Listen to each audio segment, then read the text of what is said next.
সাহাবায়ে কেরামদেরকে বলতে লাগলো, ও আমার সাহাবীরা, দেখো দেখো আমার জুলাইবি কেমন সাহাবী, কেমন আমি নবীর আশিক ছিল, যে আজকে প্রথম দিন বিবাহ করেছে, তার বাসর রাতের মধ্যে, বাসর ঘরের মধ্যে আপন স্ত্রীকে রেখে জিহাদের ময়দানে চলে এসেছে। আমার জুলাইবি জিহাদ করতে করতে 7 জন মুশরিককে কচু কাটায় কেটে ফেলেছে, আর না পারতে জুলাইবি শাহাদাত বরণ করে ফেলেছে। একটু গভীর মনোযোগ। আমার আল্লাহ রাব্বুল আলামিন কুরআনের মধ্যে ইরশাদ করেন, ইয়া রাসূলুল্লাহ, ইয়া হাবিবাল্লাহ, আমি আমার বান্দাদেরকে অসংখ্য নিয়ামত দান করেছি। আমি আমার বান্দাদেরকে চোখ দিয়েছি, যেই চোখ দ্বারা তারা দেখতে পায়। আমি আমার বান্দাদেরকে কান দিয়েছি, যে কান দ্বারা তারা শুনে। আমি আমার বান্দাদেরকে হাত দিয়েছি, যেই হাত দ্বারা তারা কাজকর্ম করে। আমি আমার বান্দাদেরকে চলার জন্য পা দিয়েছি, যেই পা দ্বারা তারা চলাফেরা করে। ইয়া রাসূলুল্লাহ, আমি এভাবে আমার বান্দাদেরকে অসংখ্য অগণিত নিয়ামত দান করেছি। আমার আল্লাহ বলেন, আমি আমার বান্দাদেরকে এত বেশি নিয়ামত দান করেছি, আমার বান্দা যদি আমার নিয়ামত সমূহ একটা একটা করে গণনা শুরু করে, আমার বান্দাদের হায়াত শেষ হয়ে যাবে, কিন্তু আমার নিয়ামত গণনা করে শেষ করতে পারবে না। সুবহানাল্লাহ। আল্লাহর নিয়ামত গণনা করে শেষ করতে পারবেন? পারা যাবে না।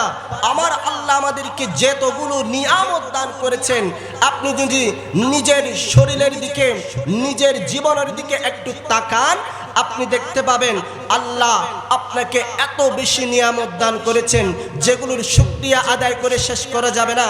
কারণ আমাদের শরীরের কোনো একটি অঙ্গ যখন, কোনো একটা চামড়ার একটা পশম যখন ছিঁড়ে যায়, শরীরের কোনো একটা অঙ্গ যখন অচল হয়ে যায়, তখন বোঝা যায় আল্লাহর নিয়ামত কত দামি। এভাবে আমার আল্লাহ আমাদেরকে সূর্য দিয়েছেন, যেই সূর্যের আলোয় আলোকিত হয়, দিন হয়, আমরা পুরো পৃথিবী দেখতে পাই। আমাদের আল্লাহ আমাদেরকে রাত দিয়েছেন বিশ্রামের জন্য। তাহলে বোঝা যায় আল্লাহ যিনি সূর্য দিয়েছেন তিনি কে? একটু আওয়াজ করবেন, সূর্য দিয়েছেন কে? চাঁদ দিয়েছেন কে? আসমান জমিন সৃষ্টি করেছেন কে? গাছপালা তৈরি করেছেন কে? এভাবে আমার আল্লাহ আমাদেরকে এতগুলো নিয়ামত দান করেছেন, কিন্তু আমার আল্লাহ কোনো নিয়ামত দিয়ে আমাদেরকে খোঁটা দেয় নাই, আমাদেরকে সেটা দেখাই দেয় নাই। কিন্তু আমার আল্লাহ কোরআনের মধ্যে বলেন, ও আমার বান্দারা, লাকাদ মান্নাল্লাহু ইয বাআসা ফীহিম রাসূলাম মিনহুম, আমি আল্লাহ তোমাদেরকে এতগুলো নিয়ামত দিয়েছি, কোনো নিয়ামত তোমাদেরকে স্মরণ করাই দিই নাই, কোনো নিয়ামত দিয়ে তোমাদেরকে খোঁটা দিই নাই।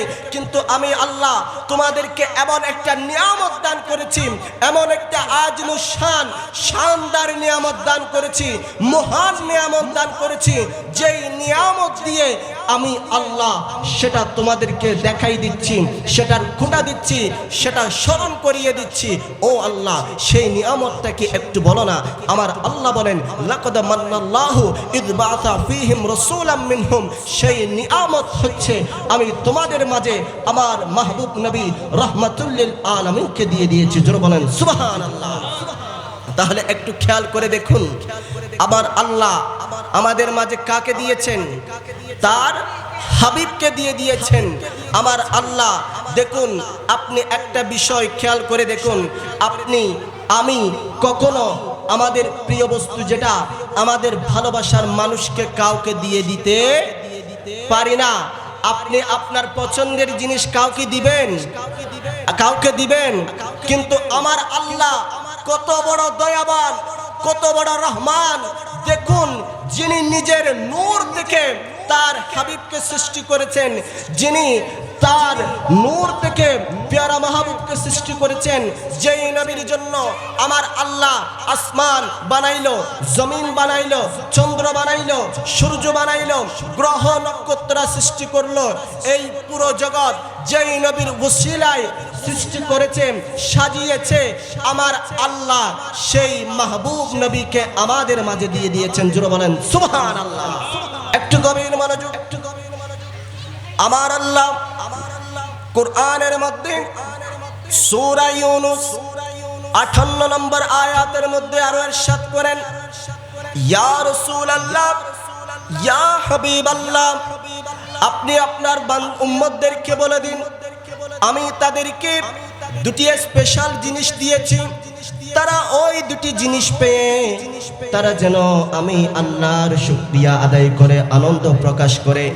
আমার আল্লাহ বলেন, কুল বিফাদলিল্লাহি ওয়া বিরহমাতিহি ফাবিযালিকা ফালইফরাহু। আয় মাহবুব নবী, আপনি আপনার উম্মতদেরকে বলে দেন তারা যেন আমি আল্লাহর পক্ষ থেকে দুটি জিনিস পেয়ে আনন্দ প্রকাশ করে।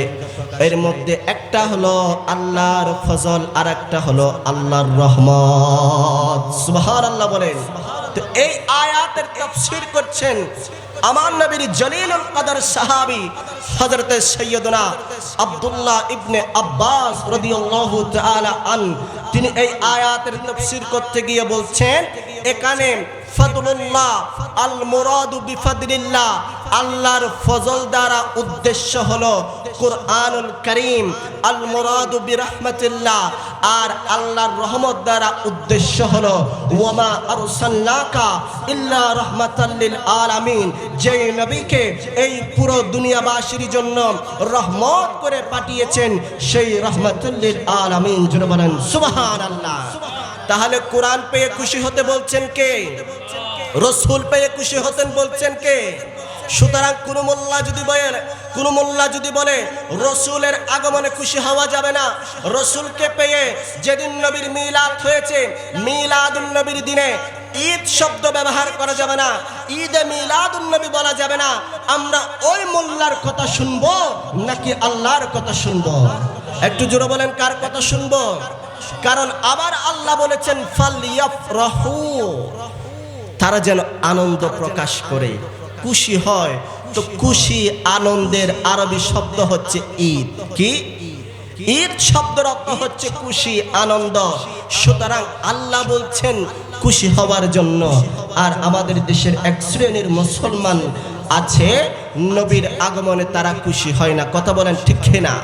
প্রিয় হাজিরিন, অথচ আমার আল্লাহ কোরআনের মধ্যে স্পষ্ট করে বলে দিয়েছেন, ইয়া আইয়ুহাল্লাযীনা আমানু যকুরু নি'মাতাল্লাহ, হে আমার ঈমানদার বান্দাগণ, তোমরা আল্লাহর নিয়ামতকে স্মরণ করো। এই আয়াতের তাফসীর করতে গিয়ে মুফাসসিরিনে কেরাম বলছেন, এখানে আল্লাহর নিয়ামত সমূহ থেকে সর্বশ্রেষ্ঠ নিয়ামত আন-নি'মাতুল কুবরা, আন-নি'মাতুল উযমা, সবচেয়ে বড় মহান নিয়ামত হলো নবী মুহাম্মদুর রাসূলুল্লাহ সাল্লাল্লাহু তাআলা আলাইহি ওয়াসাল্লাম। জোরে বলেন সুবহানাল্লাহ। তো আল্লাহ বলছেন আল্লাহর নিয়ামতের শুকর আদায় করার জন্য। কি করার জন্য? তো কোরআন যদি আমরা খুলে দেখি, কোরআন যদি আমরা স্টাডি করে পাই, কোরআন থেকে আল্লাহর নিয়ামত শুকরিয়া আদায়ের ধরন হচ্ছে 4টি। কয়টি? একটু খেয়াল করবেন, কোরআন থেকে আল্লাহর নিয়ামত আদায়ের ধরন কয়টি? 4টি। এক নাম্বার হলো যিকরে নেমা, আল্লাহর নিয়ামত আপনি যে পেয়েছেন ওই নিয়ামতকে স্মরণ করা। সুবহানাল্লাহ বলেন। আপনি যদি আমাদের বাস্তব জীবনের দিকে আমরা যদি তাকাই, আমরা দেখতে পাই আমরা আল্লাহর পক্ষ থেকে যখন কোনো একটা নিয়ামত পাই, সেই নিয়ামতকে আমরা কি করি? স্মরণ করি। 2 নাম্বার, আল্লাহর নিয়ামত পেয়ে নিয়ামতের শুকরিয়া আদায়ের ধরন হলো তাহদিসে নেমা, ওই নিয়ামতকে বর্ণনা করা। যেমন আপনার ঘরে আপনার ছেলে সন্তান হয়েছে, বা আপনার ছেলে সন্তান ডাক্তার হয়েছে, ইঞ্জিনিয়ার হয়েছে, সফল হয়েছে, বড় ভালো জায়গায় চাকরি পেয়েছে, তখন আপনি পুরো এলাকার মধ্যে এলাকার মানুষদেরকে সেটা বলে বেড়ান, সেটা মানুষদেরকে বলেন, মানুষদেরকে মিষ্টি খাওয়ান। এবং আপনি যদি একটা আত্মীয় স্বজন সবাইকে দাওয়াত দিয়ে সেই নিয়ামতের কথা বলতে যান, তখন আপনি ঘরের মধ্যে এভাবে একটা ইন্তজাম করেন, একটা অনুষ্ঠান করেন, সাউন্ড বক্সের ব্যবস্থা করেন। এটা হলো আল্লাহর নিয়ামত শুকরিয়া আদায়ের ধরনের 2 নাম্বার নিয়ম। 3 নাম্বার নিয়ম হলো আমার আল্লাহ আপনাকে যে নিয়ামত দিয়েছেন ওই নিয়ামত পাওয়ার, ওই নিয়ামত পেয়ে খুশি হওয়া, আনন্দ প্রকাশ করা। জোরে বলেন সুবহানাল্লাহ। আল্লাহর নিয়ামত পেয়ে আমরা খুশি হই কিনা? যখন আমার আল্লাহ আমাদের ঘরে একটা ছেলে সন্তান দেয়, বা আমার সন্তান যখন ডাক্তার হয়, ইঞ্জিনিয়ার হয়, বড় কিছু হয়, সফলতায় পৌঁছে, তখন আমরা খুশি হই কিনা? 4 নাম্বার ধরন হলো এই খুশি হওয়ার। এই খুশি হয়েছিলেন আমার আল্লাহ কোরআনের মধ্যে বলেছিলেন ঈসা আলাইহিস সালামের উম্মত ঈসা আলাইহিস সালামকে বলেন, ওগো ঈসা রূহুল্লাহ, আপনি একটু আল্লাহর কাছে ফরিয়াদ করুন। আমরা এই রকম চাষবাস করে আমাদের কষ্ট করে খেতে আমাদের কষ্ট হচ্ছে, আপনি একটু আল্লাহর কাছে ফরিয়াদ করুন, আল্লাহ যাতে বনি ইসরাইলকে যেভাবে মান্না সালওয়া দিয়েছে আমাদেরকেও সে ধরনের মাল্লা সালওয়া দান করে। তখন ঈসা আলাইহিস সালাম আল্লাহর কাছে ফরিয়াদ করলেন, আল্লাহুম্মা রব্বানা আনজিল আলাইনা মাঈদাতান তাকুনু লানা ঈদান লিআউয়ালিনা ওয়া আখিরিনা। ও আল্লাহ, আমাদের জন্য আসমান থেকে একটি মায়েদা, একটি খানজাবর্তী দস্তরখানা, আমাদের মাঝে একটি মায়েদা ফল প্রেরণ করুন। আর এই যদি মায়েদা ফল আপনি প্রেরণ করেন, এটা আমার উম্মতের জন্য, যারা আগে এসেছে, যারা পরে আসবে, আমাদের সকলের জন্য ঈদের দিন হবে। জোরে বলেন সুবহানাল্লাহ। যদি মায়েদা ফল পেয়ে সেটা ঈদের দিন হয়, যেই দিন আমার নবী দুনিয়ার জমিনে আগমন করেছেন, সেটা ঈদের দিন হতে পারে কিনা? এতে কোনো সন্দেহ আছে? এবার আসুন 4 নাম্বার, আল্লাহর নিয়ামত পেয়ে নিয়ামতের শুকরিয়া আদায়ের 4 নাম্বার ধরন হলো ওই যেই দিন আপনি নিয়ামত পেয়েছেন, নিয়ামত পাওয়ার দিনটাকে স্মরণ করা। তো দেখা যায় আমাদের বাস্তব জীবনের মধ্যে, যখন আমাদের ঘরে যেদিন আমার সন্তান জন্মগ্রহণ করে, আমরা ওই দিন আসলে দিনটাকে স্মরণ করি, সন্তানের জন্মদিন পালন করি। যেই দিন আমার চাকরি হয় সেই দিনটাকে আমরা স্মরণ করি। এই কোরআনের 4টা নিয়মকে যদি আপনি এক জায়গায় রাখেন, আমরা যেই নবীর আগমনে ঈদে মিলাদুন নবী পালন করি, আমার নবীর আগমনে আমরা খুশি হই, কারণ আমার নবী হচ্ছে সবচেয়ে বড় নিয়ামত। সেই নিয়ামত পেয়ে আমরা যে ঈদে মিলাদুন নবী করি, এই 4 নিয়মের মধ্যে পড়ে যায়। জুড়ে বলেন সুবহানাল্লাহ। একটু গভীর মনোযোগ। আমরা যে ঈদে মিলাদুন নবী পালন করি, নবীর আগমনে খুশি হই, এই ঈদে মিলাদুন নবী পালন করা সবচেয়ে বেহতর, আফজল, সর্বোত্তম একটি আমল।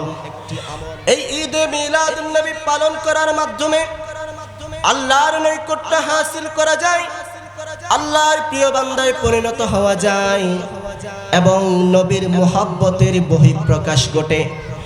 আমার আল্লাহ বলেন, কুল ইন কুনতুম তুহিব্বুনাল্লাহ ফাত্তাবিউনি ইউহিব্বুকুমুল্লাহ। ও আমার বান্দারা, তোমরা যদি আমি আল্লাহর ভালোবাসা পেতে চাও, আমি আল্লাহর প্রিয় হতে চাও, তোমরা আমার হাবিবকে ভালোবাসো। আমার হাবিবকে যদি ভালোবাসো, আমার হাবিবের যদি আশিক হতে পারো, আমার হাবিবের যদি প্রেমিক হতে পারো, সচ্চা উম্মত হতে পারো, তোমরা আমি আল্লাহকে পেয়ে যাবে।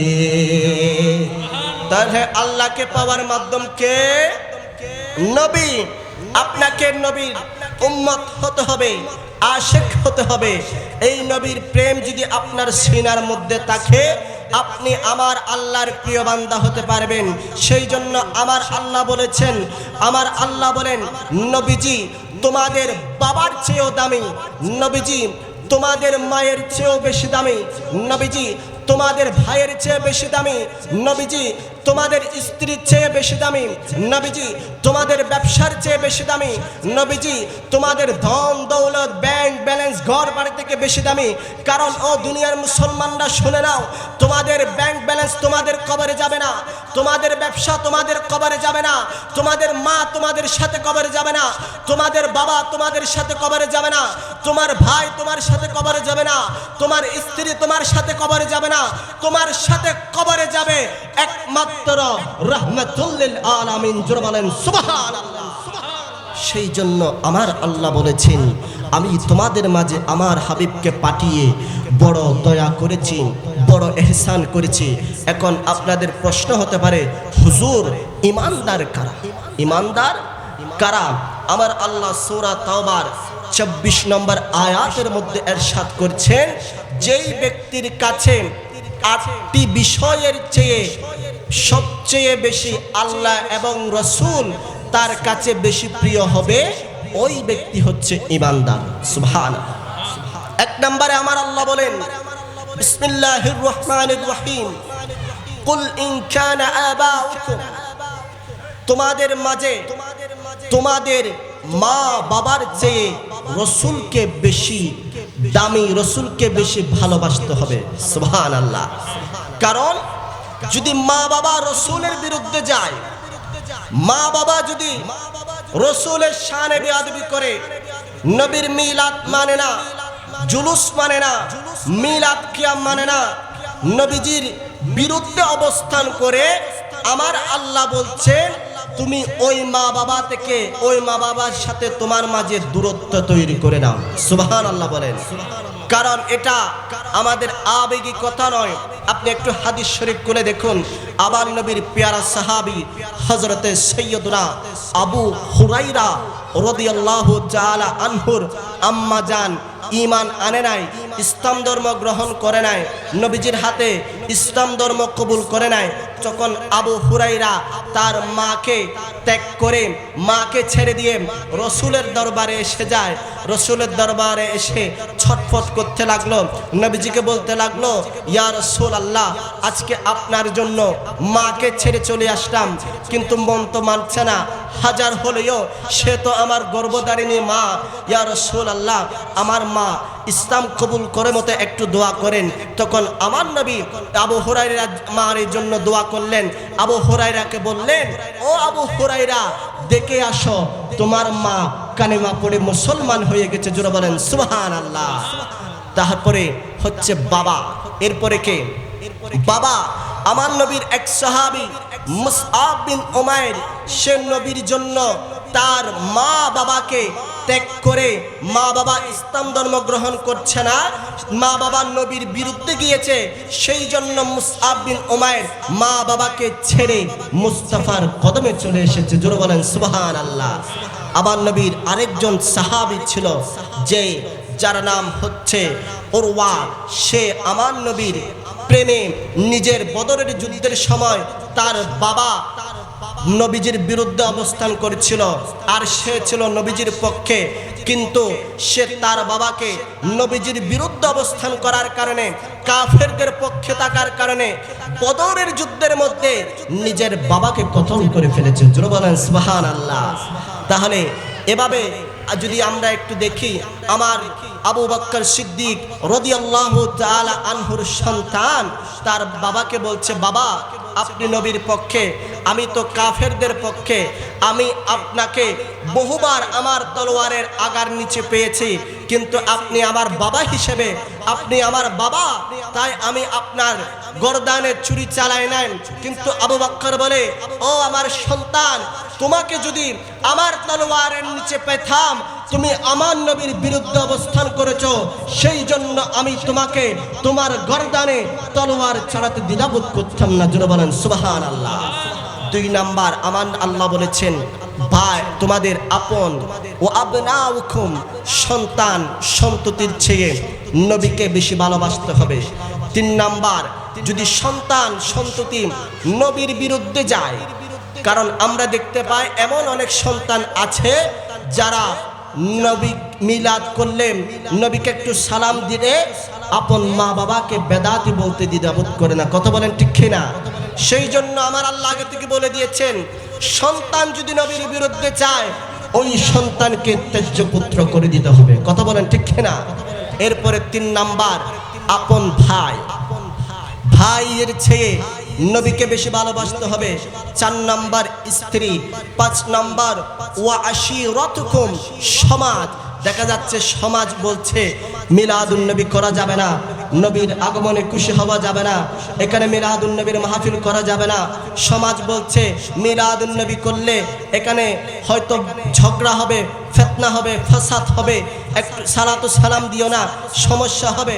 কিন্তু আমার আল্লাহ বলছেন এরকম হাজারটা সমাজ যদি নবীর বিরুদ্ধে চলে যায় তাহলে ওই সমাজকে বাদ দিয়ে তোমাকে একা একগরে হয়ে যেতে হবে, তারপরেও নবীর পক্ষে থাকতে হবে। জোরে বলেন সুবহানাল্লাহ। এরপরে আমার আল্লাহ বলছেন ওয়া আমওয়ালুক তারাফতুমুহা, ওই সম্পদ যা তুমি ব্যাংকের মধ্যে জমা রেখেছো, তুমি ওই সম্পদ যদি তুমি নবীর পক্ষে, নবীর রাস্তায় মিলাদুন নবীর জন্য খরচ করতে না পারো, ওই সম্পদ যদি তোমাকে নবীর থেকে দূরে নিয়ে যায় তাহলে ওই সম্পদ তুমি বাদ দিয়ে দাও, ওই সম্পদের চেয়ে নবীকে বেশি দাম দাও। এরপরে আমার আল্লাহ বলছেন ওয়া তিজারাতুন তাখশাউহা কাসাদাহা, ওই ব্যবসা যেই ব্যবসার জন্য তুমি মনে করছো আমি যদি এখন দোকান বন্ধ করে, চায়ের দোকান বন্ধ করে দিয়ে, পানের দোকান বন্ধ করে দিয়ে আমি যদি দোকান বন্ধ করে আমার নবীর মাহফিলের মধ্যে মিলাদুন নবীর মধ্যে চলে আসি, আমার বেচা কেনা বোধহয় কম হবে, ব্যবসার মধ্যে বোধহয় লস হবে। আমার আল্লাহ বলে দিচ্ছেন বান্দা নবীর জন্য ব্যবসাকে, নিজের ব্যবসার ক্ষতি হবে সেটার চিন্তা করিও না, নবীর প্রেমে নিজের ব্যবসাকে কুরবান দিয়ে দাও। জোরে বলেন সুবহানাল্লাহ। এরপরে ওয়া মাসাকিনু তারদাউনাহা, ওই ঘর, ওই বাড়ি, যেই বাড়ি এখনো অনেক ভাইয়েরা আছে এসি রুমের মধ্যে বসে আছে, বিল্ডিং এর মধ্যে, ফ্ল্যাটের মধ্যে শুয়ে আছে, ঘরের পাশে, বাসার পাশে, ফ্ল্যাটের পাশে এত সুন্দর মাহফিল চলছে, এই মাহফিলের মধ্যে আসার সুযোগ হচ্ছে না, নবীর মোহাব্বতে আরামের বিছানা ত্যাগ করতে পারছে না।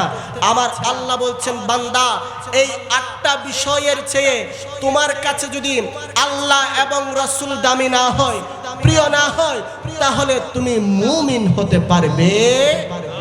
সেই জন্য আমার আল্লাহ, আমার নবী বলেছেন বান্দা আলা লা ঈমানা লিমান লা মুহাব্বাতা লা, তোমার সিনায় যদি আমি নবীর মোহব্বত, ভালোবাসা না থাকে তাহলে তুমি কখনো পরিপূর্ণ ইমানদার হতে পারবে না।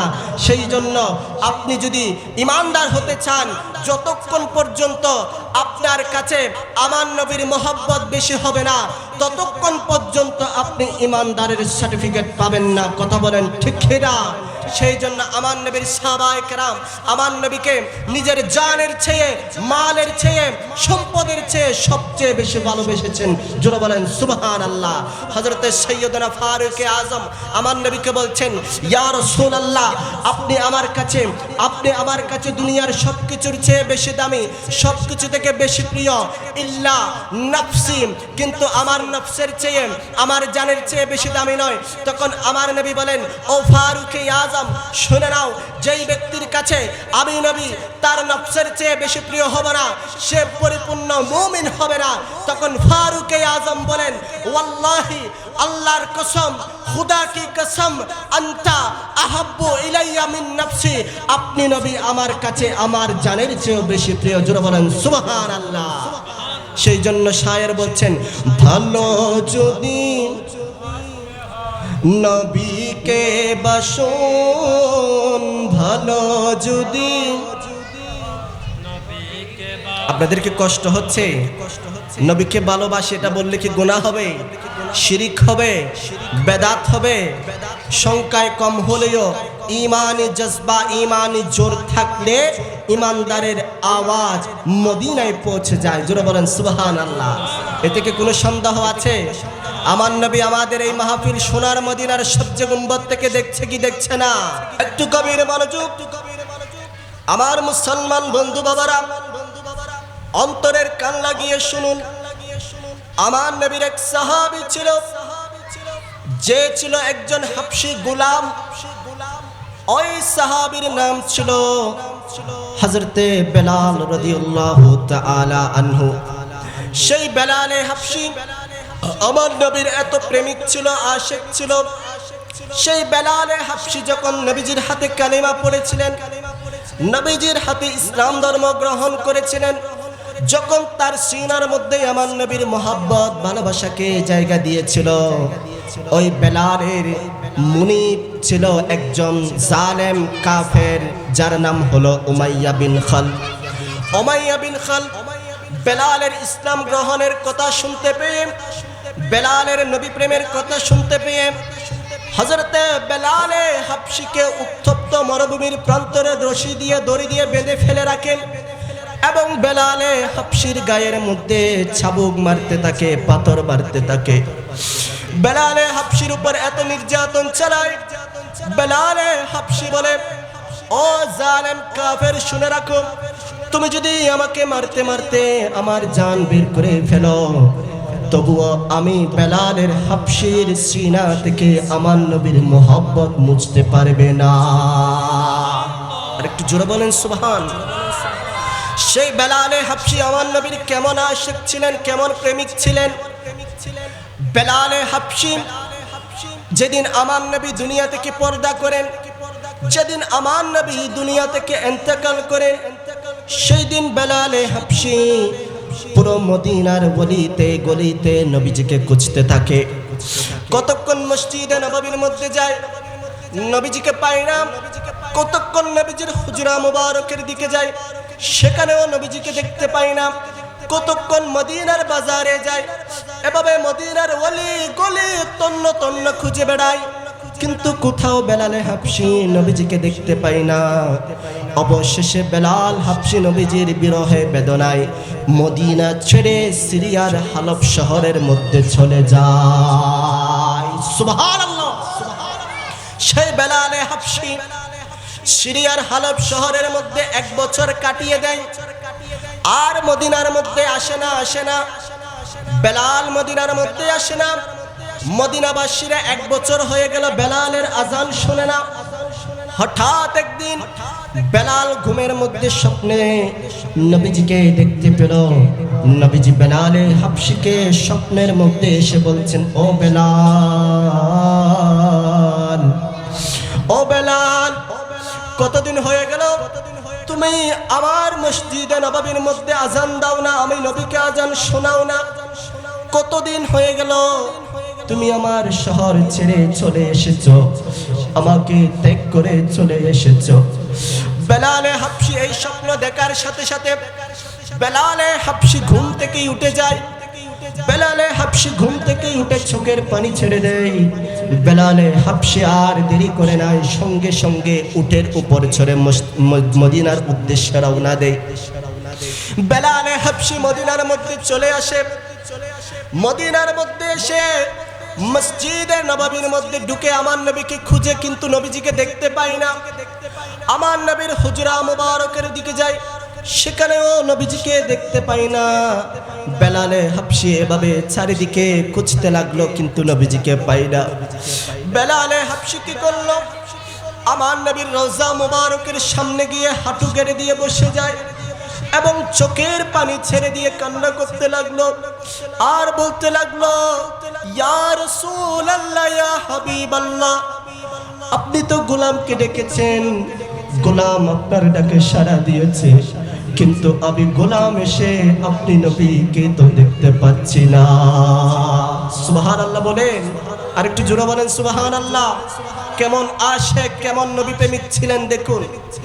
এইদিকে মদিনার মধ্যে ছড়িয়ে পড়ল মসজিদে নববীর মধ্যে মুয়াজ্জিনে রাসূল বেলাল চলে এসেছে।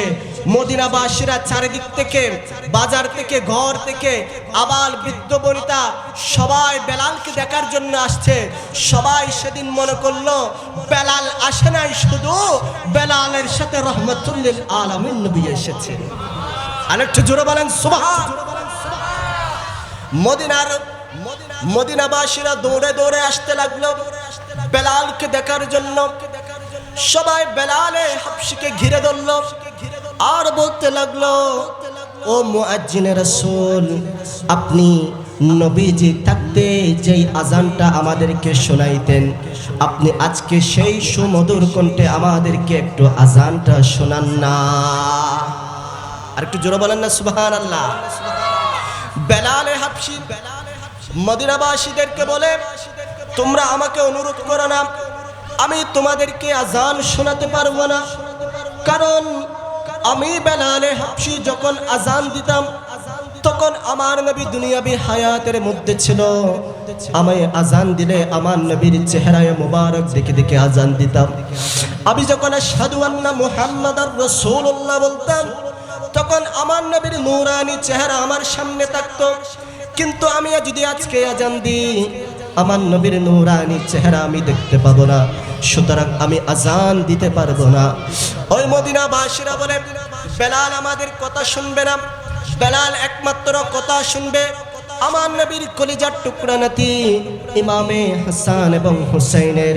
তোমরা যাও ইমাম হাসান হুসাইনকে ডেকে নিয়ে আসো। ইমামে হুসাইন এসে বেলালের হাত ধরে বললেন, ও মুয়াজ্জিনে রাসূল, কতদিন হয়ে গেল আপনার সেই সুমধুর কণ্ঠে আজান শুনি না।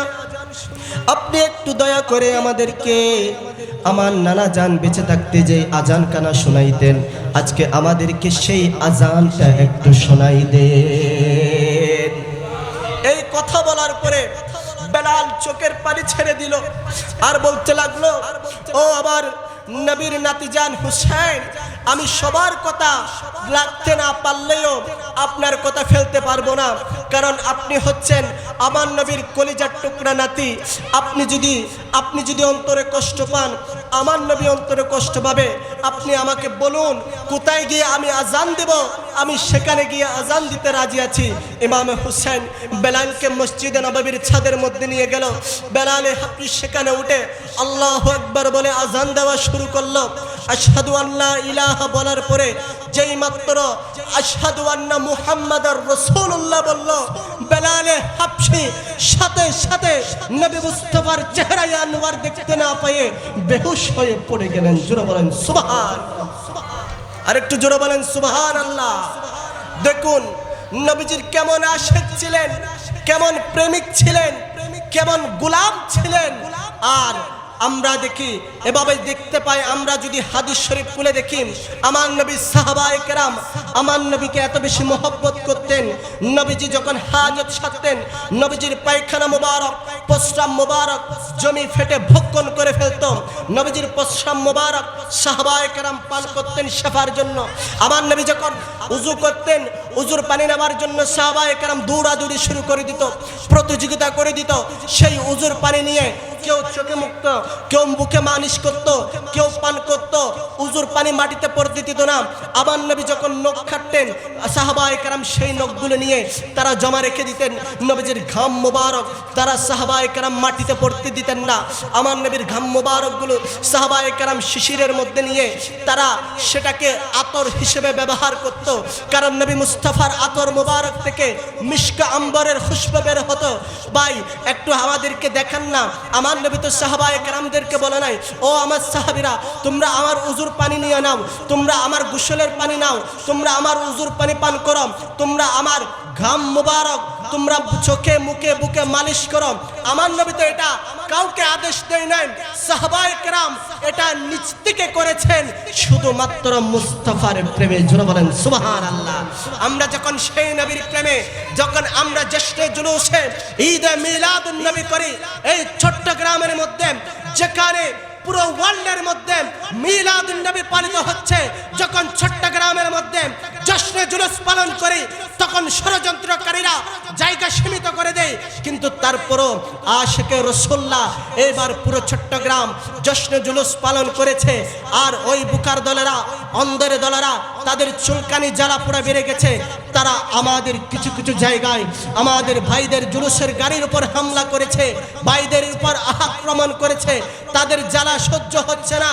তাহলে আমরা বুঝতে পারি যারা নবীর আগমনে খুশি হয় না, তো ওই সমস্ত গুস্তাখে রাসূল, ওই সমস্ত নবী বিদ্বেষী, ওই সমস্ত বাতিল ফিরকাদের উদ্দেশ্যে বলতে চায়, তোমরা কি আমার সাহাবায়ে কেরামের এই নবী প্রেম, এই নবীর ভালোবাসা তোমরা দেখতে পাও না? আমরা তো সেই সাহাবায়ে কেরামদের শিক্ষা নিয়ে আমরা নবীর আগমনে খুশি হয়ে আমরা নবীর প্রেমে মিলাদুন নবী সাজাই। জোরে বলেন সুবহানাল্লাহ। আরেকটু জোরে বলেন সুবহানাল্লাহ। নবীজির গোলামের, মৌলাজির গোলামের কোনো চিন্তা নাই, চল নবীজির জান্নাতে আপনাদের কি কষ্ট হচ্ছে? একটু মহব্বত নিয়ে পড়বেন আমার নওজোয়ান যুবক ভাইয়েরা। টকবগে যৌবন আছে, এই যৌবন কাল নবীর প্রেমে কাটাতে চায় কিনা? একটু মহব্বত নিয়ে। নবীজির গোলামের মৌলাজির কোনো চিন্তা নাই, চলো নবীজির জান্নাতে। হালকা একটু দাও। নবীজির গোলামের মৌলাজির, সবাই দুই হাত তুলে ইমানি পতাকা। নবীজির গোলামের মৌলাজির গোলামের কোনো চিন্তা নাই, চলো নবীজির জান্নাতে যাই, চলো নবীজির জান্নাতে। হাবিবে খুদা তিনি নবী কামলিওয়ালা, সুবহানাল্লাহ বলেন। হাবিবে খুদা তিনি নবী কামলিওয়ালা, তাহারি আগমনে দুনিয়া উজালা, তাহারি ছোঁয়াতে মন, তাহারি প্রেমেতে মন অশ্রু ঝরায়, চলো নবীজির মদিনাতে যাই, চলো নবীজির নবীজির গোলামের মৌলাজির গোলামের কোনো চিন্তা নাই, চলো নবীজির মদিনাতে যাই, চলো নবীজির জান্নাতে। সালাতুনিয়া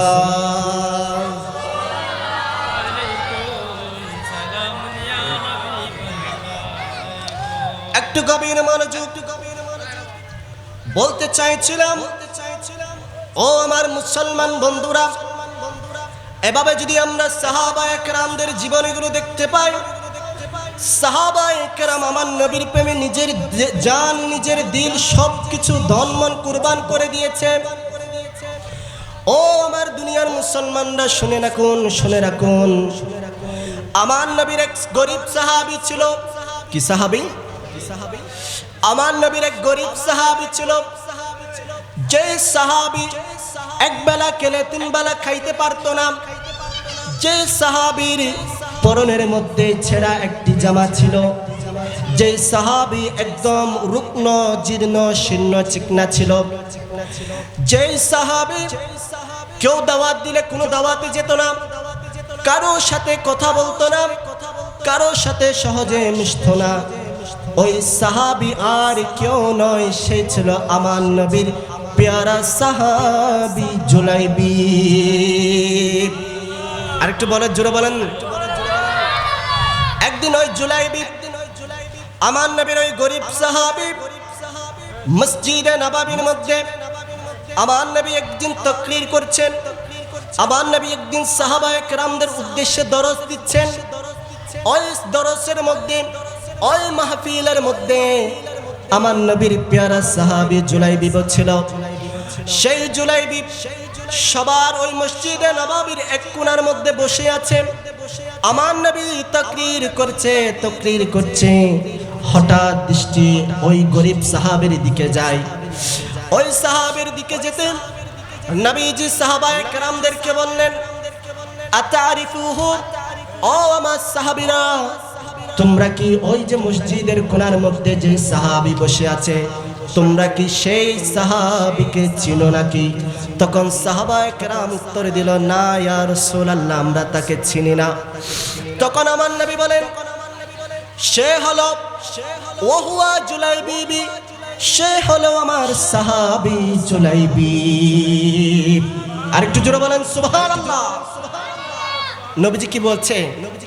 ওহুয়া জুলাইবি, আমার সাহাবী জুলাইবি। নবীজি আমাদের বেলায় কি বলেছেন? উম্মতি, আমার উম্মত। তো কেউ আমার জিনিস, আমার ছেলে কখন বলে? যখন খুব আপন হয়, যখন খুব ভালোবাসার মানুষ হয়। তো আমার নবী সাহাবায়ে কেরামদের বলছেন ওয়াহুয়া জুলাইবি, এ হলো আমার সাহাবী জুলাইবি। জুড়ে বলেন সুবহানাল্লাহ। আমার নবী জুলাইবিবকে জিজ্ঞেস করলো, ও জুলাইবিব, তোমার বয়স তো অনেক হয়েছে, বিয়ের উপযুক্ত হয়েছ, বিয়ে কখন করবা একটু বলো। তখন জুলাইবিব মুচকে হাসি দিয়ে বলল, ইয়া রাসূলুল্লাহ, আমি হলাম গরিব সাহাবী, আমি এক বেলা খেলে তিন বেলা উপোস থাকি, আমার পরনের জামা ছেঁড়া, আমার কোনো ঘর বাড়ি নাই, আমাকে মেয়ে দিবে কে? আরেকটু জোরে বলেন সুবহানাল্লাহ। আমার নবী এভাবে তাকরীর শেষ করে চলে গেলেন। দ্বিতীয় দিন আবার মসজিদে নববীর মধ্যে আসলেন। নবীজি মিম্বারে দাঁড়িয়ে আবার তাকরীর আরম্ভ করলেন। হঠাৎ ওই গরিব সাহাবীর দিকে আমার নবীর আবার দৃষ্টি যায়। তখন আমার নবী আবার সাহাবায়ে কেরামদের বলেন, ও আমার সাহাবীরা, শোনো শোনো, তোমরা কি ওই যে মসজিদের কোনায় যে বসে আছে তাকে চিনো নাকি? তখন সাহাবায়ে কেরাম বলল, না ইয়া রাসূলুল্লাহ, আমরা চিনি না। আমার নবী বললেন, ও আমার সাহাবীরা, শুনো শুনো, ওয়াহুয়া জুলাইবি, ওই সাহাবী হলো আমার জুলাইবি। সুবহানাল্লাহ। দ্বিতীয় দিনও নবীজি কি করলেন? একই কথা বললেন। এভাবে আবার নবীজি তাকরীর শেষ করে আবার জুলাইবিবকে জিজ্ঞেস করলেন, ও জুলাইবিব, তুমি বিয়ে কবে করছো? তখন জুলাইবিব মুচকি হেসে দিয়ে বললেন, ইয়া রাসূলুল্লাহ, আমি তো এক গরিব সাহাবী, এক বেলা খেলে তিন বেলা উপোস থাকি, আমার কোনো ঘর বাড়ি নাই, আমাকে এই মদিনার মধ্যে মেয়ে দিবে কে? সুবহানাল্লাহ বলেন। এভাবে দ্বিতীয় দিন চলে গেলাম। তৃতীয় দিন আসলো। নবীজি মসজিদে নববীর মিম্বরে দাঁড়িয়ে আবার তাকরীর করা আরম্ভ করে দিলেন। তাকরীর করতে করতে হঠাৎ নবীজির দৃষ্টি জুলাইবিবের দিকে যায়। আমার নবী আবার সাহাবায়ে কেরামদেরকে জিজ্ঞেস করেন, ও আমার সাহাবী, তোমরা কি ওই সাহাবীকে চিনো নাকি? তখন সাহাবায়ে কেরাম আশ্চর্য হয়ে গেল, কিরে নবীজি প্রথম দিনে একই কথা বললেন, দ্বিতীয় দিনে একই কথা বললেন, তৃতীয় দিনেও একই কথা বলছেন। মনে রাখবেন, সাহাবায়ে কেরামের একটা আদব ছিল। সাহাবায়ে কেরাম কোনো কিছু জানলেও তারা বলতো না আমি জানি, সেটা তারা বলতো না, বরং তারা বলতো আল্লাহু ওয়া রাসূলুহু আলাম, আল্লাহ এবং রাসূল ভালো জানে। আরেকটু জোরে বলেন সুবহানাল্লাহ। আমার সাহাবায়ে কেরাম বললেন, ইয়া রাসূলুল্লাহ, সে কে? আপনি এবং আল্লাহ ভালো জানেন। তখন আমার নবী আবার বললেন, ওয়াহুয়া জুলাইবি, সে হলো আমার সাহাবী, আমার জুলাইবি। নবীজি জুলাইবিবকে জিজ্ঞেস করলেন আবারও, ও জুলাইবি, তুমি বিয়ে কখন করছো? তখন জুলাইবিব আশ্চর্য হয়ে গেল, কিরে নবীজি প্রথম দিনেও একই কথা বললেন, দ্বিতীয় দিনেও একই কথা বললেন, তৃতীয় দিনও একই কথা বলছেন, ব্যাপার কি? তখন জুলাইবিব মুচকে হেসে দিয়ে বললেন, ইয়া রাসূলুল্লাহ, আমি তো একজন গরিব সাহাবী, আমি একবেলা খেলে তিন বেলা উপোস থাকি, আমার কোনো ঘর নেই, বাড়ি নেই, পরনে একটা ছেঁড়া জামা রয়েছে, আমাকে এই মদিনার মধ্যে মেয়ে কে দিবে?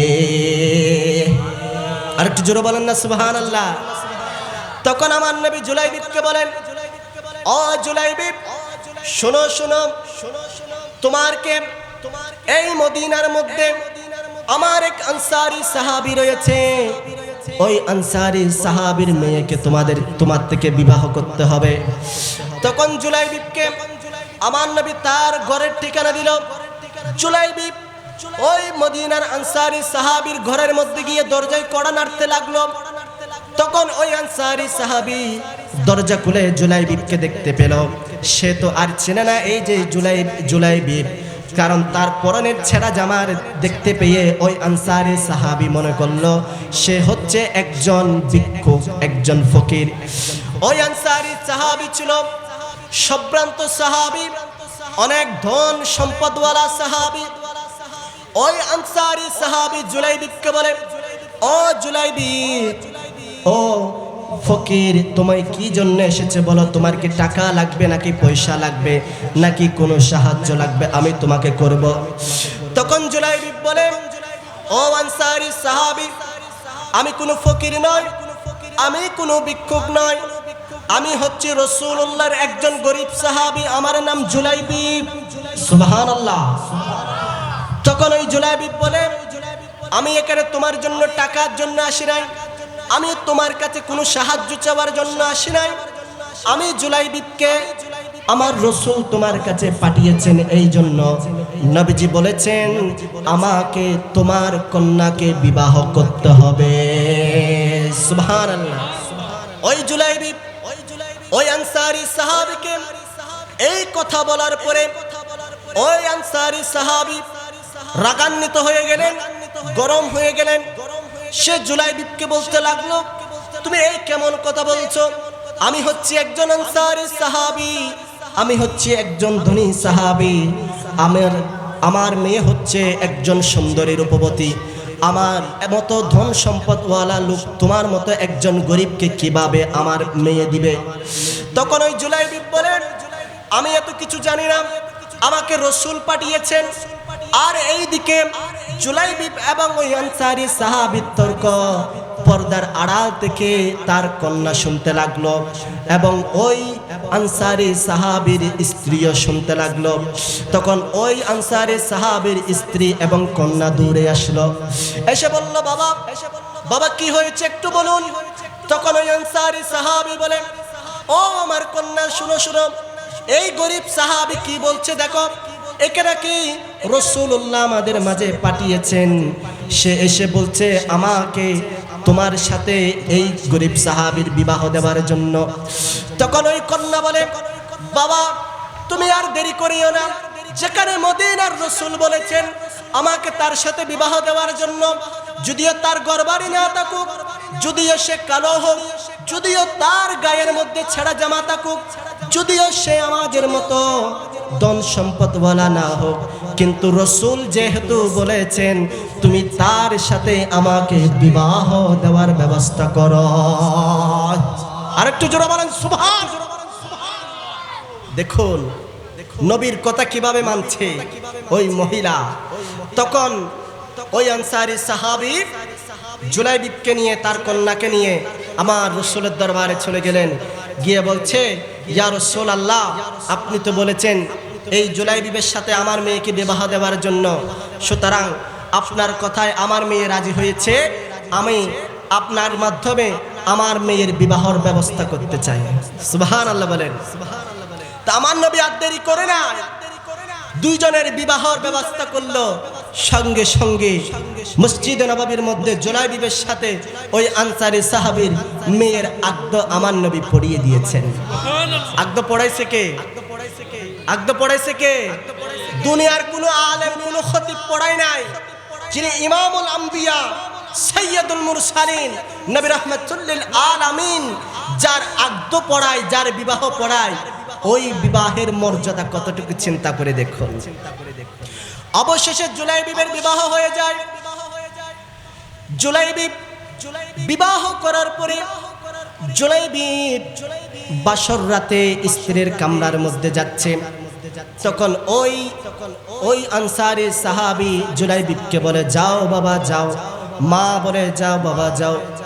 এভাবে জুলাইবি আস্তে আস্তে হেঁটে হেঁটে তার বাসর ঘরের মধ্যে প্রবেশ করে বাসর ঘরে ঢুকতে দেখতে পেল তাদের বিছানা লাল গোলাপ ফুল দিয়ে সাজানো হয়েছে। জুলাইবি খাটের মধ্যে উঠে বসলো। বসার পরে জুলাইবি চোখ দুইটো দিয়ে তার স্ত্রীর দিকে তাকাতে দেরি, যেই মাত্র স্ত্রীর দিকে তাকালো, মসজিদে নববী থেকে রাসূলুল্লাহ এলান দিচ্ছেন, ঘোষণা দিচ্ছেন, তোমাদের মধ্যে কে আছো সবাই আসো, প্রত্যেকেই আপন জান মাল নিয়ে জিহাদে যাওয়ার জন্য আসো। কোথায়? জুলাইবি বাসর ঘরের মধ্যে। আর ওইদিকে নবীজি এলান দিচ্ছে, তোমরা জান মাল দিয়ে কাফেরদের বিরুদ্ধে জিহাদ করতে যাওয়ার জন্য আসো। তখন এই আওয়াজ, এই এলান শুনে জুলাইবি খাট থেকে নিচে নেমে গেল, দাঁড়িয়ে গেল এবং তার স্ত্রী বলছে, ওগো স্বামী, আমার কি তোমাকে পছন্দ হয় নাই? জুলাইবিব বলছে, বিবি, তোমাকে পছন্দ না হলে কি আমি বিবাহ করতাম? কিন্তু মদিনার রাসূল ঘোষণা দিচ্ছে জান মাল নিয়ে মুস্তাফার কদমে হাজির হওয়ার জন্য, জিহাদের ময়দানে যাওয়ার জন্য। সুতরাং আমার আর এখানে থাকা সম্ভব হবে না, আমাকে রাসূলুল্লাহর কদমের মধ্যে হাজিরা দিতে হবে, জিহাদের ময়দানে যেতে হবে। তখন স্ত্রী বলছে, স্বামী, আজকে আমাদের প্রথম রাত, আজকে আপনি আমাকে একা ফেলে জিহাদের ময়দানে চলে যাবেন? সুবহানাল্লাহ বলেন না। আপনি আমি হলে যাব? আপনি যদি আমার কোটি টাকা দিতেন, আমার আজকে বাসর রাত, তাহলে কোনো মোল্লা আপনার এখানে ওয়াজ করতে আসবে? হেলিকপ্টার দিয়ে আনবেন বললেও, 1 কোটি টাকা দিবে বললেও কেউ তো তার বাসর রাত ছেড়ে এখানে আসবে না। কারণ এরকম মাহফিল হাজারটা আসবে আর যাবে, কিন্তু জীবনের প্রথম দিন ওটা আর আসবে না। কিন্তু আমার নবীর সাহাবীর, নবীজির প্রেম ভালোবাসা কাকে বলে দেখুন। মুস্তাফার আওয়াজ কানে আসার সাথে সাথে নতুন বিবাহ করা স্ত্রীকে বিছানায় ফেলে ঘরের মধ্যে রেখে দূরে আমার নবীর কদমের মধ্যে চলে আসে। নবীজি জুলাইবিবকে দেখে হাসতে লাগলো, কিরে জুলাইবিব, তোমার না আজকে বাসর রাত, তোমার না আজকে বিবাহের প্রথম দিন, তুমি এখানে কেন আসছো? আমি তো তোমাকে আসতে বলি নাই। কিন্তু জুলাইবিব বলল, ও ইয়া রাসূলুল্লাহ, আপনার এলান আমার কানের মধ্যে এসেছে, সুতরাং যেখানে মুস্তাফা ডাক দিবে সেখানে আমি এরকম হাজারটা স্ত্রী রেখে আপনার কদমে চলে আসতে রাজি আছি। জোরে বলেন সুবহানাল্লাহ। জুলাইবিব নবীজির দরবারে এসে গেল। নবীজি সাহাবায়ে কেরামদেরকে নিয়ে যুদ্ধের ময়দানে চলে গেল। যুদ্ধ করতে করতে করতে করতে এক পর্যায়ে মুসলমানরা জিহাদের ময়দানে বিজয় লাভ করলো। আমার নবী বললেন, ও আমার সাহাবীরা, আমার যে সমস্ত মুসলমান সাহাবী শাহাদাত বরণ করেছেন তাদের লাশ একটা একটা আমার সামনে আনো। প্রত্যেক সাহাবী প্রত্যেকের লাশ সামনে আনলো, কিন্তু জুলাইবিবির লাশ কেউ আনে নাই। সুবহানাল্লাহ বলেন। নবীজি ডানে তাকালো, পিছনে তাকালো, সামনে তাকালো, চারিদিকে খুঁজতে লাগলো, জুলাইবিবির লাশ কোথাও পাওয়া যায় না। এইভাবে খুঁজতে খুঁজতে আমার নবী দেখতে পেল একটা লাশের স্তূপ রয়েছে, যেই লাশের চারপাশে 7 জন মুশরিক রয়েছে, আর মাঝখানে জুলাইবিব শুয়ে আছে। আমার নবী এই দৃশ্য দেখে অবাক হয়ে গেলেন। সাহাবায়ে কেরামদেরকে বলতে লাগলো, ও আমার সাহাবীরা, দেখো দেখো আমার জুলাইবিব, আমার জুলাইবিব কেমন সাহাবী, কেমন আমি নবীর আশিক ছিল, যেই আজকে প্রথম দিন বিবাহ করেছে, তার বাসর রাতের মধ্যে বাসর ঘরের মধ্যে আপন স্ত্রীকে রেখে জিহাদের ময়দানে চলে এসেছে। আমার জুলাইবিব জিহাদ করতে করতে 7 জন মুশরিককে কচু কাটা কেটে ফেলেছে, আর না পারতে জুলাইবিব শাহাদাত বরণ করে ফেলেছে। আরেকটু জোরে বলেন সুবহানাল্লাহ। তাহলে দেখুন, নবীর আশিক, নবীর গোলাম, নবীর প্রেমিক কাকে বলে? মুস্তাফার কদমে যারা নিজের স্ত্রীকে, মা বাবা, ধন দৌলত সবকিছুকে কুরবান দিয়ে দিয়েছেন। জোরে বলেন সুবহানাল্লাহ। সেই জন্য আমরাও এখান থেকে শিক্ষা পাই, আমরাও বাতিল্লাহ যতই ষড়যন্ত্র করুক, সমস্ত বাধা বিপত্তি অপেক্ষা করে আমরা মুস্তাফার কদমে আমাদের জান, আমাদের মাল, আমাদের সম্পদ কুরবান দিতে রাজি আছে কি নাই? 2 হাত তুলে বলুন, আছে কি নাই? দু জাহানে কি যে হবে, দু জাহানে কি যে হবে মোদের আয় প্রিয় নবীর গোলাম ছাড়া অন্য কিছু নাই। প্রিয় নবীর ছাড়া অন্য কিছু নাই। আমরা নবীর গোলাম কিনা? নবীর গোলাম কিনা? সত্যিকার নবীর গোলাম হলে ইমানি জজবানি একসাথে পড়ুন। দু জাহানে কি যে হবে মোদের পরিচয়, প্রিয় নবীর নয়, প্রিয় নবীর নবীর গোলাম ছাড়া নবীর গোলাম পরিচয় দেন যখন সফিনা বনের সিংহ দেখালে নেই কোনো ভাবনা বনের সিংহ দেখালে ইহ পর জগৎ যাহার জন্য বিজয় হয় ইহ পর জগৎ যাহার জন্য বিজয় হয় প্রিয় নবীর গোলাম ছাড়া নাই প্রিয় নবীর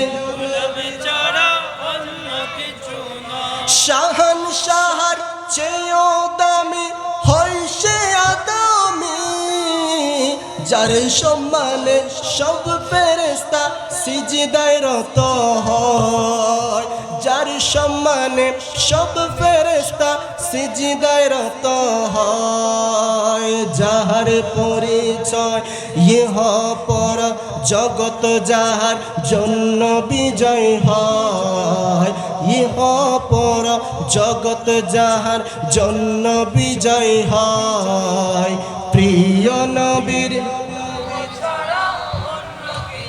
নয় প্রিয় নবীর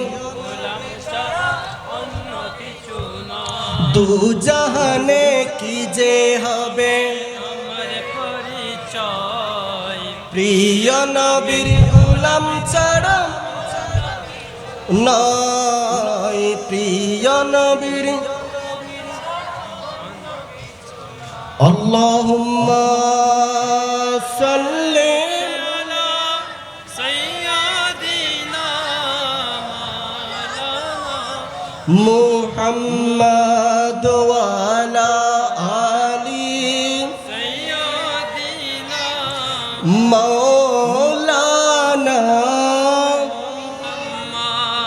সম্মানিত হাজরিন আপনাদেরকে কষ্ট হচ্ছে আমাদের পিছনের ভাইরা একটু কষ্ট করে সামনে চলে আসেন একখানা বাজের সামনে আইন যত হাসাবেন এত মোহব্বত বাড়ি ভর্তি কিনা একখানা ওনারা হাসাইলে ওনারা চেহারা গান না একখানা ভালোভাবে সাইড ফেরগুম হত ভালোভাবে হইতে ফেরগুম তো পেয়ারা হাজরিন যেই কথা বলতে চাইলাম তাহলে এই যে দেখুন সাহাবায়ে কেরামের নবী প্রেম নবীর প্রতি তাজিম ইজ্জত সম্মান ভালোবাসা কাকে বলে আজকে আমরা সেই নবীকে ভালোবাসছি যেই নবী উম্মত উম্মত বলে সারা জীবন কান্না করেছেন সুবহানাল্লাহ বলেন প্যারা হাজিরিন আমাকে যে বিষয়টি দেওয়া হয়েছে এই বিষয়ের উপর আমি তো আলোচনায় করছি আরেকটা বিষয় আমার খেয়াল হয়েছে তো অনেকেই বলে যারা বলে না মিলাদুন নবী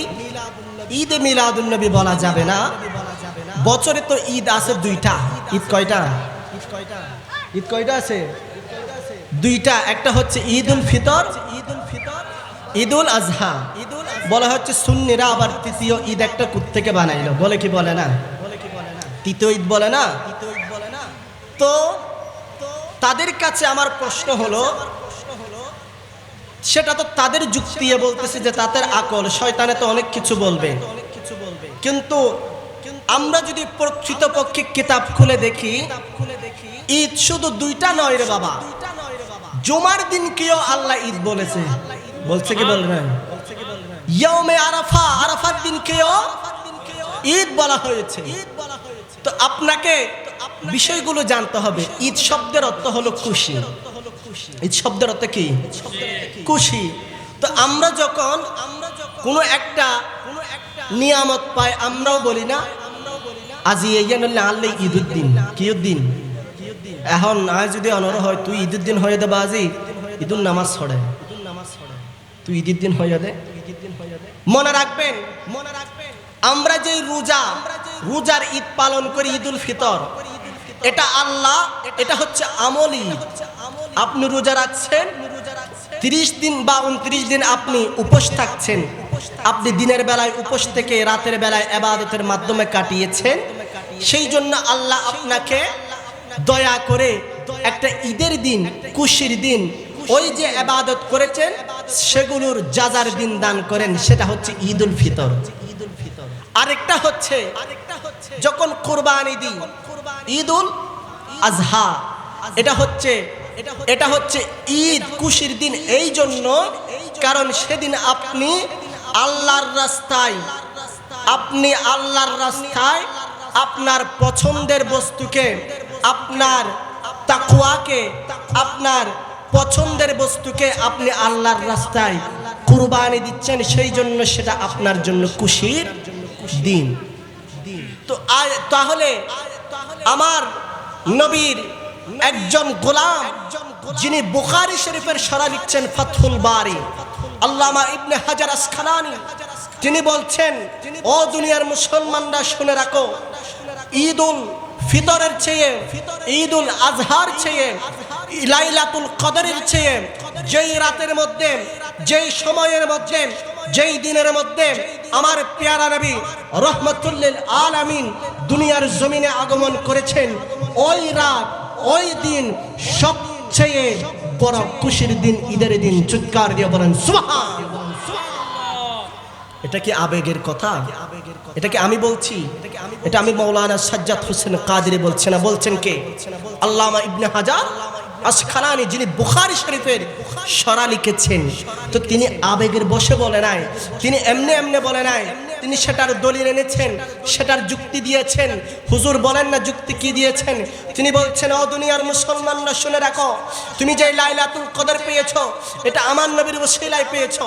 তুমি যেই জুমার দিন পেয়েছো, এই জুমার দিন আল্লাহ ইহুদিকেও দিয়েছিল, খ্রিস্টানদেরকেও দিয়েছিল, কিন্তু তারা নেয় নাই, তারা কবুল করে নাই। এই জুমার দিন আমার আল্লাহ আমার নবীকে দান করেছেন। ঈদুল ফিতর, ঈদুল আজহা, এই সব কিছু আমার নবীর ওসিলায় পেয়েছো। জোরে বলেন। লাইলাতুল কদর দামি হয়েছে কি জন্য? কারণ লাইলাতুল কদর দামি হয়েছে, আমার আল্লাহ বলেছেন, লাইলাতুল কদরি খায়রুম মিন আলফি শাহর। লাইলাতুল কদর হচ্ছে হাজার মাসের চেয়ে উত্তম। লাইলাতুল কদর, যেই রাত হাজার মাসের চেয়ে উত্তম, আমার আল্লাহ বলছেন এই রাত হাজার মাসের চেয়ে উত্তম হয়েছে, কারণ এই রাতের মধ্যে আল্লাহ তাআলা, এই রাতের মধ্যে ফেরেশতা নাজিল হয়, এই রাতের মধ্যে কোরআন নাজিল হয়েছে। তো যেই রাত কোরআন নাজিল হওয়ার কারণে হাজার মাসের চেয়ে উত্তম, আর যেই নবীর উপর আল্লাহ কোরআন নাজিল করেছেন, সেই নবীর আগমনের রাত তো ওই কদরের রাতের চেয়েও বেশি উত্তম হবে। সুবহানাল্লাহ। আপনারা কি বুঝতে পারছেন? একটু বুঝে নেবেন। এগুলো যখন বাতিল্লাহ আপনাদের সামনে বলবেন, তারা আপনারা নিজেরাই মুনাজারা করবেন, আর আলেম লাগবেন না, একটু দলিলগুলো কুট করে নেন, তাহলে মনে রাখবেন কদরের রাত দামি। কদর, যে কদরের রাত হাজার মাসের চেয়ে উত্তম, এই কদরের রাতকে আল্লাহ আমার নবীকে দিয়েছেন। কদরের রাত কাকে দিছে? আল্লাহ কদরের রাত এটা আমার নবীকে গিফট করেছে। তো আমি আপনাদেরকে বলতে চাই, আপনি আমাকে একটা গিফট করলেন, আপনি আমাকে এই পানির বোতলটা আমাকে গিফট করলেন, আপনি আমাকে একটা আতর দিলেন, একটা জুব্বা দিলেন, একটা ঘড়ি দিলেন। এখন আপনি বলেন, আপনি যেটা গিফট দিয়েছেন ওই গিফটটা দামি নাকি আমি মানুষটা দামি? মানুষ দামি হব না? আমি দামি বিদায়, আমি আপনার কাছে সম্মানের বিদায়, ভালোবাসার বিদায়, সেই জন্য তো আপনি মহব্বত করে আমাকে গিফট দিয়েছেন। তো আমার আল্লাহ আমার হাবিবকে কদরের রাত এটা গিফট দিয়েছেন, এটা উপহার দিয়েছেন। তাহলে গিফট যেটা দেওয়া হয়েছে সেটা দামি নয়, যাকে গিফট দেওয়া হয়েছে সেই দামি। সুবহানাল্লাহ।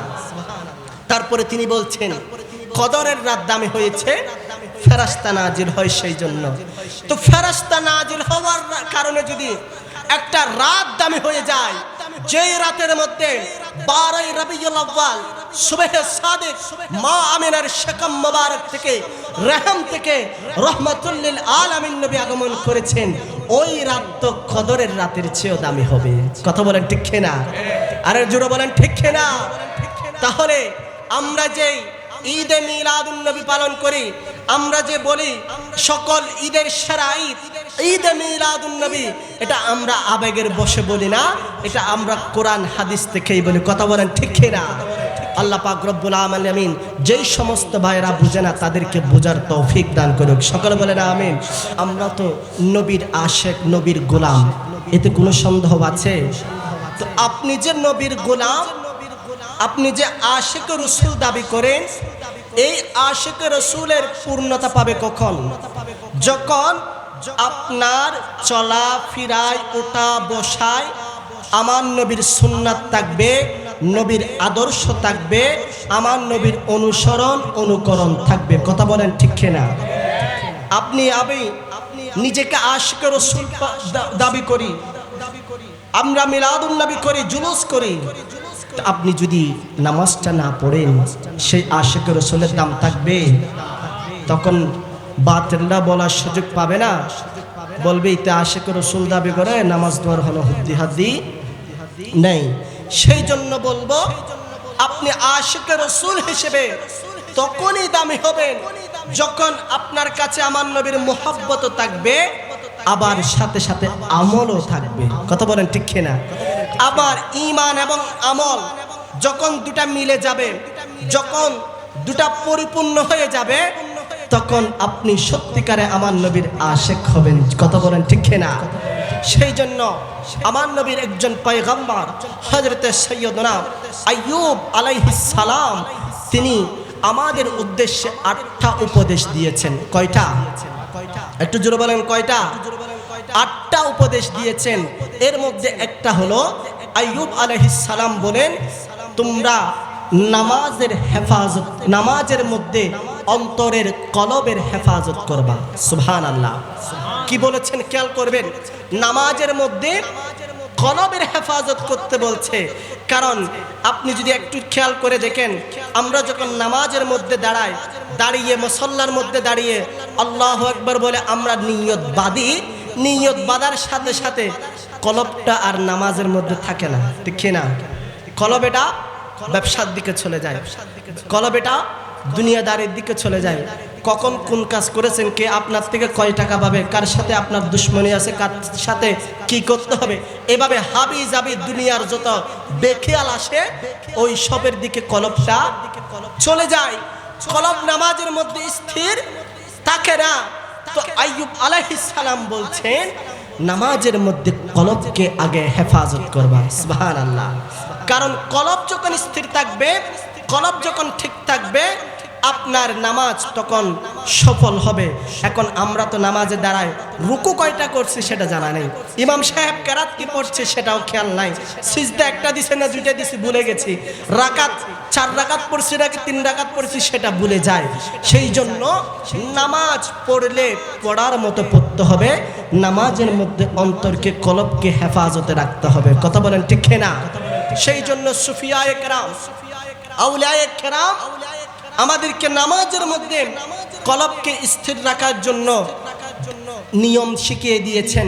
তারা বলছেন, ও বান্দারা, ও নবীর উম্মতরা, তোমরা যখন নামাজ পড়তে যাবা তখন তোমরা উজু হচ্ছে 2 ধরনের, মনে রাখবেন। একটা হচ্ছে বাতিনি উজু, আর একটা হচ্ছে জাহেরি উজু। আমরা যেই নামাজ পড়ার সময় পানি দিয়ে হাত ধুই, কুলি করি, মুখ ধুই, আমরা যেই পানি দিয়ে উজুটা করি, এটা হচ্ছে জাহেরি উজু, এটা হচ্ছে প্রকাশ্য উজু। এই উজুর দ্বারা আমাদের শরীর পরিষ্কার হয়ে যায়, আমরা আমাদের বাহ্যিক দিকটা পবিত্র হয়ে যায়। তারা আউলিয়া কেরামগণ বলছেন, আরেকটা হচ্ছে বাতিনি উজু।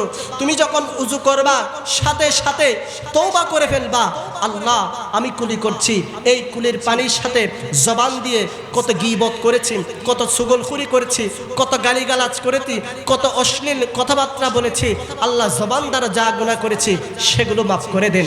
আল্লাহ এই চেহারা দ্বারা যা গুনাহ করেছি মাফ করে দেন। আল্লাহ চোখ দ্বারা যত অশ্লীল দৃশ্য দেখেছি, বেগরা নারীর দিকে তাকিয়েছি, সেগুলো মাফ করে দেন। আল্লাহ হাত দ্বারা যা গুনাহ করেছি সেগুলো মাফ করে দেন।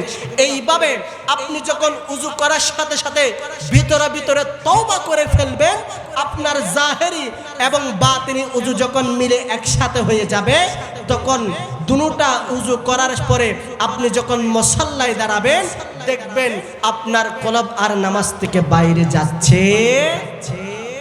প্রিয় হাজরিন, 2 নাম্বার আইয়ুব আলাইহিস সালাম 2 নম্বর উপদেশ দিয়েছেন খাবার ধীরে স্থিরে খাওয়ার জন্য। খাবার খেতে যখন বসবা তখন আস্তে ধীরে খাবার খাইতে বলেছেন। পেয়ারা হাজরিন, এখন তো আধুনিক যুগ।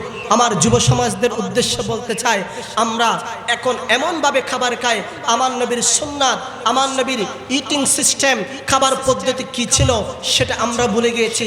যার কারণে আমরা এখন ভালো ভালো খাবার খাচ্ছি, ভালো ভালো সবজি খাচ্ছি, ফ্রুট খাচ্ছি, দামি দামি খাবার খাচ্ছি, কিন্তু খাওয়ার পরেও আমাদের শরীরের মধ্যে আরও দামি দামি বড় বড় কঠিন রোগ বেশি হচ্ছে। কথা বলেন ঠিক কিনা? তো কেন হচ্ছে? এটা হওয়ার কারণ হচ্ছে আমরা নবীজির সুন্নাত ছেড়ে দিয়েছি। আমরা তো এখন খাবার খাই চেয়ারে বসে, সোফার মধ্যে বসে, যার কারণে আমরা যখন চেয়ারে বসে সোফার মধ্যে বসে খাবার খাই আমাদের পেটটা প্লেন থাকে, যার কারণে খাবার আমাদের বেশি শরীরের মধ্যে চলে যায়। তো আমার নবী আমাদেরকে শিক্ষা দিয়েছেন, উম্মত যখন খাবার খেতে বসবা তখন তোমরা 2 হাঁটু তুলে খাবা অথবা 1 হাঁটু তুলে খাবা। এর কারণে পেটের মধ্যে যখন একটা ছাপ পড়বে তখন তোমার পেটের মধ্যে খাবার বেশি যাবে না। কারণ আমার নবী বলেছেন তোমরা খাবার খাওয়ার সময় 3 ভাগের 2 ভাগ ভর্তি করবা, আরেক ভাগ খালি রাখবা। যার এর ফলে কি হবে, পাকস্থলীর মধ্যে তোমাদের পেটের মধ্যে অপ্রয়োজনীয় খাবার আর যাবে না, যার ফলে তোমরা সুস্থ থাকবা। আর একটু জোরে বলেন না সুবহানাল্লাহ। তো আমার নবী আরো বলেছেন, আমার নবীর খাবার ইটিং সিস্টেম কেমন ছিল। আমার নবী যখন খাবার খেতেন, আমরা তো এখন বাসন পেলে চামচ দিয়ে খাই অথবা গপ করে হাত দিয়ে হাতের মুঠোর মধ্যে যা আসে, কোনোদিন খাই নাই এমন করে খায়। কিন্তু আমার নবী খাবার খেতে যখন বসতেন 3 আঙ্গুল ধরে খেতেন, আর খাবার শেষে আমার নবী আঙ্গুল চুষতেন, প্লেট চুষতেন। আমার নবী বলছেন, ও আমার উম্মতরা, বর্তমান সায়েন্টিস্ট বিজ্ঞানীরা গবেষণা বের করে এখন গবেষণা করে বলছে, যখন মুসলমানরা খাবার খায় আঙ্গুল চুষে, এই আঙ্গুলের মাথাগুলো থেকে এক ধরনের প্লাজমা, এক ধরনের রস ব্যবহার হয়। এগুলোর যখন পেটের মধ্যে যায় পেটের হজম শক্তি বেড়ে যায়। জোরে বলেন সুবহানাল্লাহ। 3 নম্বরে তিনি বলেন, যখন অন্য কারো ঘরে প্রবেশ করবা তখন এই দিক সেদিক তাকাবে না, চোখকে নিচের দিকে করে রাখবা, চোখের হেফাজত করবা। জোরে বলেন সুবহানাল্লাহ। আমার নওজওয়ান যুবক ভাইদের উদ্দেশ্যে বলছি, আমরা এখন বর্তমান সময়ের মধ্যে চোখকে আমরা হেফাজত করি না। রাস্তায় হাঁটার সময় বেগনা নারীর দিকে আমরা দৃষ্টি দিই, কারো ঘরের মধ্যে গেলে আমরা সেখানের মা বোনদের দিকে তাকাই। খেয়াল রাখবেন, যেই নারীকে দেখা আপনার জন্য আল্লাহ হারাম করে দিয়েছেন, সেই নারীর দিকে তাকানো আপনার জন্য হারাম। কথা বলেন ঠিক না? তো আমার আইয়ুব আলাইহিস সালাম বললেন, কারো ঘরে গেলে এদিক সেদিক তাকাবে না, চোখকে হেফাজত করে রাখবা।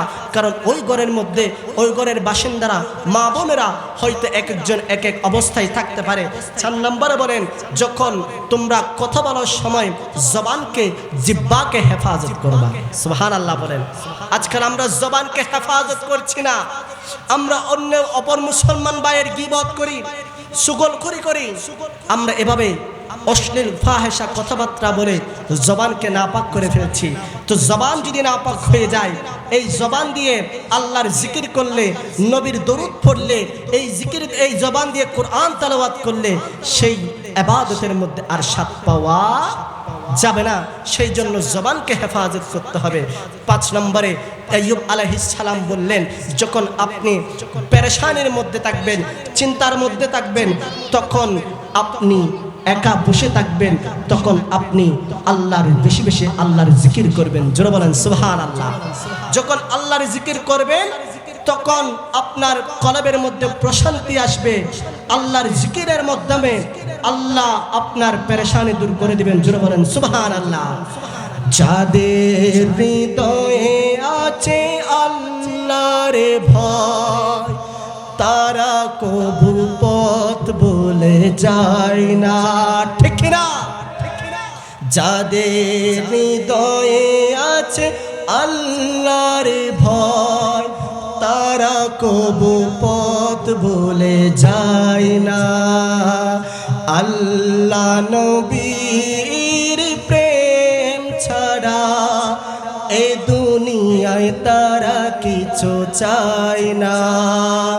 রাতের আধারে যারা সিজদাতে রয়, দু চোখের স্রোতে নদী যেন বয়, রাতের আধারে যারা সিজদাতে রয়, দু চোখের স্রোতে নদী যেন বয়, ছলনার হাত ছানি যত আসুক পিছনে ফিরে সে তাকায় না।